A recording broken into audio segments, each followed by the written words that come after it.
to the Instagram stories for Wednesday, August 20th. I'm your host, Daniel Hill. Today on the show, there's a lot of news to talk about, but the most interesting news is that Meta AI is now doing voice translations for Reels on Instagram and Facebook, starting with English to Spanish and more languages coming soon. What that means is when you record and upload a Reel to Facebook or Instagram in English, people who speak Spanish will see your voice dubbed into their language, and the mouth movements will be appropriate for Spanish, not English, so it looks like it should. This is very exciting. I'm going to let the head of Instagram explain all about how it works. Additionally, the head of Instagram will talk about how long Reels should be and what key metrics you should look at to ensure that you're not only capturing people's attention, but holding it through the entire video and being able to tell when they clicked the heart button or double tapped the video to show that they like it, at what point in the video that happened. We'll get some updates from the YouTube team talking about some effects that they're working on, and we'll hear from the Buffer team with what they are working on as well. All of that and more on today's episode, but first, here's a quick word from our sponsors. Welcome back. Let's start with the biggest news of the day, which has to do with the Meta AI voice translations for Reels on Instagram and Facebook from English to Spanish. Here's the head of Instagram explaining how this works. As of this week, all public accounts on Instagram are going to have access to our AI translation feature. Now, for now, what this does is it translates videos from English to Spanish and Spanish to English. But over time, we're going to add more and more languages. And the reason is we believe there are lots of amazing creatives out there who have potential audiences who don't necessarily speak the same language. And if we can help you reach those audiences who speak other languages, reach across cultural and linguistic barriers, we can help you grow your following and get more value out of Instagram and the platform. So more to come soon. Let me know down below in the comments what you think. Peace. Okay, so now you understand how the feature works. To prove what it actually looks like, the head of Instagram uploaded that same video that he just made, except this time it's entirely in Spanish and he doesn't speak Spanish. A partir de esta semana, todas las cuentas públicas de Instagram tendrán acceso a nuestra función de traducción de inteligencia artificial. Por ahora, lo que hace es traducir videos del inglés al español y del español al inglés. Okay, I'm going to stop the clip there. I'm not going to play the whole thing. You already heard it all in English. I, sadly, do not speak Spanish, but that is a good demonstration of how the tool works. I will link to Adam's post so you can see it for yourself. Adam Mosseri also answered a question about how long Reels should be. The question: does the duration of a reel affect the reach? For example, up to 30 seconds and more than 30 seconds? Here's Adam's answer. So there is no perfect length for a reel, but generally we recommend reels under 3 minutes because Instagram is generally focused on shorter video. And I would also suggest a few things. One, think about what your hook is. How are you going to get someone's attention in the first 3 seconds? And if you go to Insights, you can actually see what your drop-off rate is and whether or not you're managing to capture people's attention in those first 3 seconds. You can also, and this is new, look at where in your video you seem to be getting your likes, which might give you an indication of what part of your video people are enjoying the most. But experiment, take a look at those insights and try to figure out what works for your audience, and try and keep doing that, because what works this month might be different than what works next month. So good luck. Peace. I agree with that advice. I think the first 3 seconds are absolutely critical. You have to hook people, but also you have to give them a reason to keep watching. What is the end going to be? They should be very invested in finding out how the video ends. This is important. I'm not saying that I do this perfectly. I struggle with this myself, but it's something to spend time thinking about, because that is an area where there's a lot of room for improvement. I'll speak for myself there, but I think that applies more broadly. Let's move on to talking about Buffer. Last week on the show, I talked about how Buffer had released a lot of data showing how frequently you should post. And I read through that data from a blog post so that I could share it on the show. But I found a video clip of someone from the Buffer team explaining it, and they do a lot better job than I do. Here's the clip from the Buffer team explaining how often you should be posting on Instagram. How often should you really post on Instagram in 2025? We studied over 2 million posts from over 100,000 plus accounts. And the data is crystal clear. Posting 3 to 5 times a week is a sweet spot. Follower growth rates more than double compared to posting just once or twice a week. And reach per post goes up by 12%. If you have the bandwidth and can post 6 to 9 posts a week, you can pretty much boost your growth by 3.7x. If you have the bandwidth to post 10 plus posts a week, then you can basically boost your growth by 5.5x. I know. But here's the nuance. Gains can shrink with every step up, and quality can slip if you're pushing too hard. And the flip side, not posting at all comes at a cost. Accounts that went a week without posting saw a follower growth dip below their baseline, or what we call a no-post penalty. It's not just about the followers though. More posts equal more weekly reach, and even higher reach per post. In other words, consistency is rewarded. So what's the takeaway? Post enough to stay consistent, but never at the cost of quality. Even increasing your posting cadence from 2 posts a week to 3 posts a week can make a meaningful difference. If you're interested in studying the data more at your own pace, then please head over to the Buffer blog. More details are in the caption. Okay, since we're talking about Buffer, they actually have a new feature, and I want to mention this briefly as well, because now you can bulk schedule posts on Buffer if you need to from a CSV file, which I think is a very interesting idea. If you have a lot of content that you want to upload and you don't want to do it all manually, this is the way. One of our most requested features of Buffer has just dropped, and if you plan your content in spreadsheets, I think you're going to love it. With bulk upload, you could schedule up to 100 posts at a time using a CSV file. This is really handy if you want to schedule out content over weeks or even months. Think things like evergreen content from your blog or recurring tips, or if you're an agency or freelancer with multiple clients and they like to manage their content in spreadsheets, you can get this content into Buffer in minutes instead of hours. Or maybe all your content lives in another tool and you need a quick way to get it over into Buffer. There are so many different ways to use bulk upload. I really hope you enjoy this feature. Let us know what you think, and the team at Buffer says hi.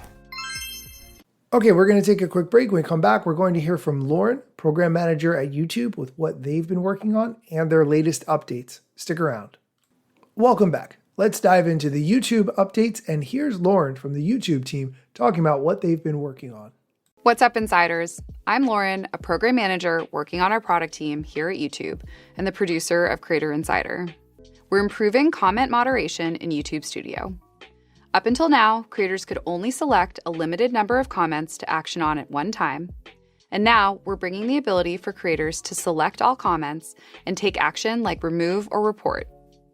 We know creators have been looking for this functionality to help manage their content more effectively, and we're excited to announce that it's beginning to roll out to all creators this week. Next, over the past year, we've been experimenting with and slowly expanding a new web-based tool called Effect Maker that will allow eligible creators to create, publish, and manage effects for YouTube Shorts, with the goal of making Shorts creation more fun and expressive. We're happy to announce that we're now expanding to more creators. Effect Maker allows you to publish your creations directly to YouTube, putting them in front of billions, expanding your reach, and giving you another way to grow your following. You can visit effects.youtube.com to sign in and confirm your eligibility. Effect Maker is widely available to users with access to advanced features on YouTube and who are located within our available 85 plus regions. The tool is only available on desktop for now, and we don't have specifics on expansion to mobile, but we'll keep you posted. When you publish an effect, it will be available to all users that are eligible to create shorts. On Studio Desktop, you can choose to include an effects section on your Home tab to showcase your creations and arrange if you'd like to customize. We'll leave more information below. We're also testing Gen AI effect creation tools this month with a small group of creators and plan to expand later this year. Effect creators can build interactive and personalized effects with these generative tools, so users can step into fantastical scenes, morph into imaginative characters, and so much more. Stay tuned for updates on this later this year. Okay, I'm just going to pause for a quick second here, because what she's talking about, the Effect Maker, it sounds very similar to what Meta used to have across Instagram and Facebook with AR effects that you could do different things. You could create your own using Meta Spark, and then you could upload those different effects. I created some silly ones over time. I hired people to create ones, and there was a lot that you could do with it, but those AR effects were shut down January 14th, 2025 across Meta properties. Only the ones created by the Meta team are still in effect. It's very interesting to me that YouTube is spending time and resources focused on these kinds of effects when Meta stepped away from them. I'm not really sure what that indicates, but definitely something to watch. If you had created effects using Spark in the past, this might be a good thing to look into on YouTube. Here's the rest of what the YouTube team is working on. Moving on. We're introducing a new feature that gives creators the ability to limit comments to subscribers only as well as adjust how long a viewer needs to be subscribed before they can comment. Subscribers often feel like they're part of a creator's community and tend to contribute more positively to comments because of this. This new moderation setting aims to give creators more control over who can comment and how viewers engage with comments. At this time, the ability to adjust who can comment is only available at the individual video level, but the team hopes to add additional settings in the future. To bulk edit who can comment, navigate to the content page, select one or more videos, click Edit, then Comments, select the Who Can Comment field, and select your preference. Finally, click Update Videos. For channel-level comment settings, please use the Community Moderation settings in YouTube Studio.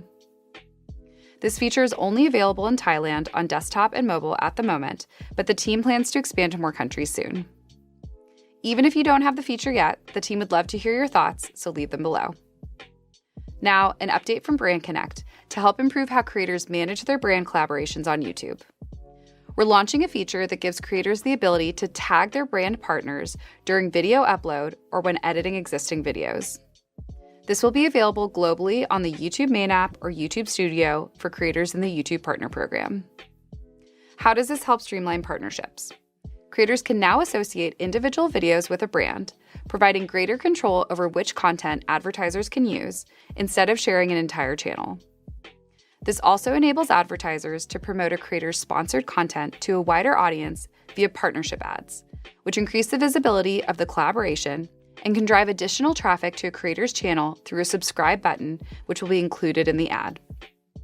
Creators with branded mentions will have increased visibility in the advertiser's Creator Partnership Hub and may be suggested to new brands for additional campaigns.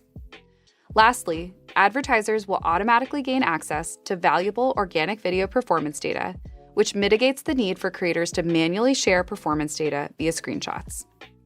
Eligible creators can find this feature in the Paid Promotion and Brand section under Video Details. Let us know if you have any questions.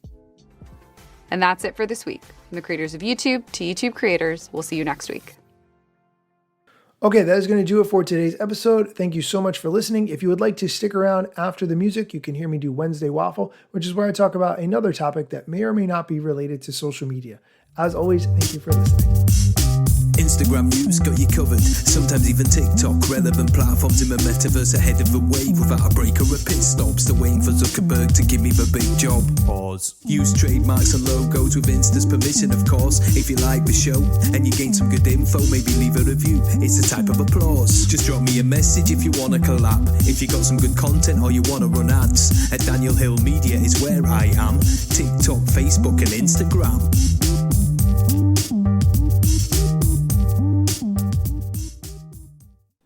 Oh, hey, thanks for sticking around to hear me talk about something else. I'm not sure if I've mentioned this on the show before, but I really like to read books. I have a e-reader, and I usually read for about 10 to 15 minutes at night before bed. I like to read, spy thriller type books where they have to protect the president or something similar. And I do read science fiction books. I read nonfiction as well. I try to mix it up, but fiction is really my favorite. Last year, I read a book called Project Hail Mary. If you haven't read this book previously, it's by Andy Weir, who wrote The Martian.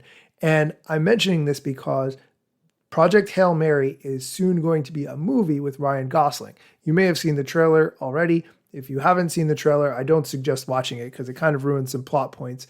But I would definitely recommend reading the book. I read the book, I'm going to say about 18 months ago, close to 2 years. Now that I think about it, and I would like to read the book again, and I'm actually very interested in listening to the audiobook edition. So I was wondering if maybe we could do some kind of book club. If you are interested in reading this book, you read it before, you haven't read it before, but you want to read it, or you want to listen to the audiobook, send me a DM. Maybe we could do some kind of book club where we all start reading it like September 1st or something. It's just an idea. If you are interested in this, if that's something you're interested in, send me a DM. Thank you so much for listening to me talk about something else. You have no idea how refreshing it is to just take a break from talking about social media to talk about something else that I am interested in.